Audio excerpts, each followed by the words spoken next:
வணக்கம் நண்பர்களே! இன்னைக்கு சின்ன மருமகள் சீரியல்ல பார்த்தீங்கன்னா, சேது ஒரு மாதிரி கவலையான, வாட்டமான முகத்துடன் வீட்டுக்கு வராரு. அப்ப ஐஸ்வர்யா கேட்குறாங்க எப்பவும் போல, "என்ன மாமா? என்னாச்சு? ரொம்பவுமே ஒரு மாரி சோகமா இருக்கீங்களே!" அப்படின்னு கேட்குறாங்க. "ஒண்ணும் இல்ல ஐஸ்வர்யா, விடேன்" அப்படின்னு சொல்றாங்க. "இல்ல மாமா, என் கூட ஷேர் பண்றக்கு விருப்பம் இருந்தா பண்ணுங்க. என் மேல நம்பிக்கை இருந்தா சொல்லுங்க. இல்லன்னா விடுங்க, பரவாயில்ல" அப்படின்னு சொல்றாங்க. அப்போ சேதுக்கு ஒரு நம்பிக்கை உருவாயிருதுங்க. அப்ப அவரும் எப்பவும் போல சொல்றாரு, "இல்ல ஐஸ்வர்யா, நம்ம மீனாட்சிய எடுத்துட்டு பஸ்லயும், ஆட்டோலயும் தமிழ்ச்செல்வி கஷ்டப்படுறாளே அப்படின்னு சொல்லிட்டு, ஏதோ ஒரு வகையில கார் வாங்கி குடுத்தேன். நான் நேரா வாங்கி குடுத்தா அவ கண்டிப்பா ஏத்துக்க மாட்டா. எனக்கு தெரியும். அதனால நான் ஒரு குலுக்கல் முறையில புடவ கடையில குடுத்த மாதிரி குடுக்க வச்சு குடுத்தேன். ஆனா இப்ப பார்த்தேன்னா, அந்த வீட்ல யாருக்குமே கார் ஓட்ட தெரியாதாம்.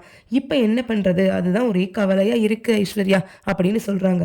ஐஸ்வர்யாவுக்கு உடனே காண்டாயிடுதுங்க. "என்னது? கார் வாங்கி குடுத்தியா? கார் வாங்கி குடுத்தா கூட பரவால்ல. விட்டா அவளுக்கு டிரைவரா கூட போயிடுவீங்க போல மாமா" அப்படின்னு மனசுக்குள்ள நினைக்கிறாங்க. ஆனா வெளியில சொல்லலைங்க. அப்ப சொல்றாங்க, "என்ன மாமா இது? இதெல்லாம் ஒரு பெரிய விஷயமா? இந்த காலத்துல கார் ஓட்ட தெரியாதா? எனக்கு நினைச்சா கேவலமா இருக்கு" அப்படின்னு சொல்றாங்க. "இல்ல ஐஸ்வர்யா, தமிழ்ச்செல்வி கார் ஓட்ட பழக போறாளாம். அதுதான். அதுவரைக்கும் என்ன பண்ணுவா? நானே அதான் அவளுக்கு கத்துக் குடுக்கலாமா அப்படின்னு ஒரு யோசனையில இருக்கேன்" அப்படின்னு சொல்றாங்க சேது. என்னது, கார் ஓட்ட கத்துக் குடுக்க போறாரா? ஏற்கனவே இந்த குழந்தைய வச்சுட்டு இவங்க பண்ற அட்டூழியம் தாங்க முடியல. ஏதோ வீடியோ கால் பண்றேன், புள்ளைய பார்க்குறேன், பையன பார்க்குறேன்னு மாத்தி மாத்தி கொஞ்சிக்கிட்டு இருக்காங்க. இதில கார் வேற ஓட்டி பழகுனா நம்ம நிலைமை அம்போதான் அப்படின்னு யோசிக்கிறாங்க நம்ம ஐஸ்வர்யா. உடனே சொல்றாங்க, "மாமா, அதெல்லாம் எதுக்கு? டிரைவிங் லைசென்ஸ் எல்லாம் வாங்க முடியாது. நீங்க ஓட்டி பார்த்தா. அவங்களா போய் இன்ஸ்டிடியூட்ல பழகுனா தான் அவங்களே லைசென்ஸ் எடுத்து குடுத்துருவாங்க. விடுங்க மாமா, அதெல்லாம் தமிழ்ச்செல்வி திறமைசாலி. சீக்கிரம் பழகிடுவா. நீங்க ஒண்ணும் கவலைப்படாதீங்க" அப்படின்னு சொல்லிட்டு அப்படியே நகர்ந்துடுறாங்க அந்த டென்ஷனோட.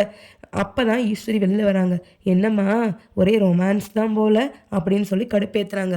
"என்ன அத்தை, கொஞ்சம் பேசாம இருக்கீங்களா? நானே என்னோட விஷயத்துல நீங்க தலையிடாதீங்கன்னு சொல்றேன். ஆனா நீங்க கேட்காத மாரி தெரியல. அடிக்கடி உள்ள வந்து பூந்து ஏதோ ஒண்ணு பண்ணிக்கிட்டே இருக்கீங்க.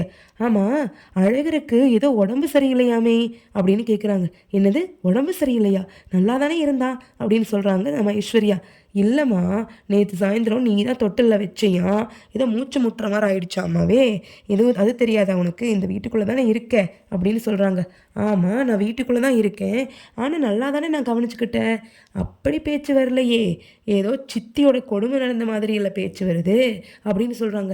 "என்னது கொடுமையா? என்ன பேசுறீங்க? நான் எவ்வளவோ டைம் சொல்லிட்டேன். என்னையும் குழந்தையும் நீங்க தேவையில்லாம தப்பா பேசிக்கிட்டு இருக்கீங்க. நான் அந்த குழந்தை கூட ஒரு பரிவோட, ஒரு அன்போட தான் பழகிட்டு இருக்கேன். நீங்க இந்த மாதிரி கொஸ்டின் கேட்கறதுனால தான் எனக்கே கடுப்பாகுது" அப்படின்னு சொல்றாங்க. இந்த டைம்ல நம்ம அப்பத்தா சேதுவ பார்க்க வராங்க.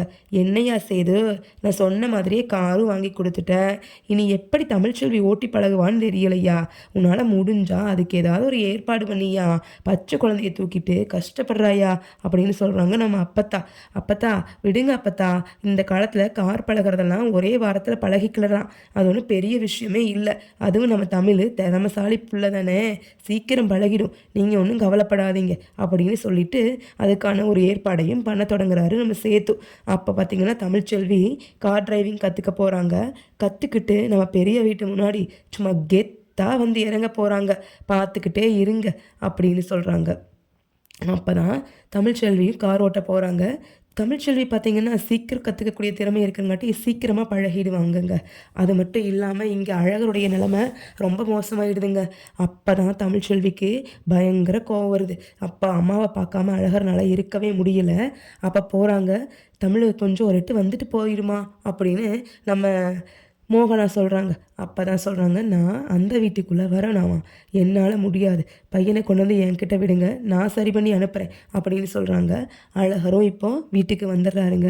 வந்து பார்த்தீங்கன்னா, இவங்களுக்கு ரொம்ப கவலையாயிடுது. நான் கஷ்டப்பட்டு பெத்த பிள்ளைங்கள அப்பா கூட இருக்கணும், அம்மா கூட இருக்கணும்னு சொல்லி அங்கேயும் இங்கேயும் எடுத்துட்டு போயி, இப்ப பார்த்தீங்கன்னா, இப்படி கொண்டு வந்து இந்த நிலைமையில விட்டுருக்கீங்களே! நான் என்ன பண்ணுவேன்? அப்படின்னு ரொம்ப கவலைப்படுறாங்க. "இல்லம்மா சாமி, நீ ஒரு வாரம் அவன் அம்மாக்கு இல்லாம தான் ஏங்கி போயிட்டான் பையன். ஒரு வாரம் உன்கிட்ட இருந்தான்னாலே அவன் ரெடி ஆயிடுவான்" அப்படின்னு சொல்றாங்க நம்ம அப்பத்தா. இப்போ அழகர், மீனாட்சி, தமிழ்ச்செல்வி எல்லாருமே ஒரே வீட்ல இருக்காங்க. அழகர் ஒரு 2 நாள்ல பார்த்தீங்கன்னா, அம்மாவோட பாசத்தினால ரெடி ஆயிடுறாருங்க. அடுத்தது தமிழ்ச்செல்வி நல்லா 2 ஆர் 3 டேஸ்லயே நல்ல இம்ப்ரூவ்மெண்ட் இருக்குதுங்க. இப்போ ஃபேமிலியோட கிளம்புறக்கு முடிவு பண்ணியிருக்காங்க. அதாவது அழகர், மீனாட்சி, தமிழ்ச்செல்வி, பாட்டி, அவங்களுடைய தங்கச்சி, அப்பா, அம்மா எல்லாருமே அவங்க வாங்கி வச்ச புது காரில் ஒரு கோவிலுக்கு போகலான்னு பிளான் பண்ணியிருக்காங்கங்க. இது எப்படியோ நம்ம ஈஸ்வரி அம்மாவுக்கும் தெரிய வரும்போது அவங்க ரெடியாக எப்படியாவது இந்த காரோட சேர்ந்து குடும்பத்தை அமுக்கணும்னு முடிவு பண்ணுறாங்க.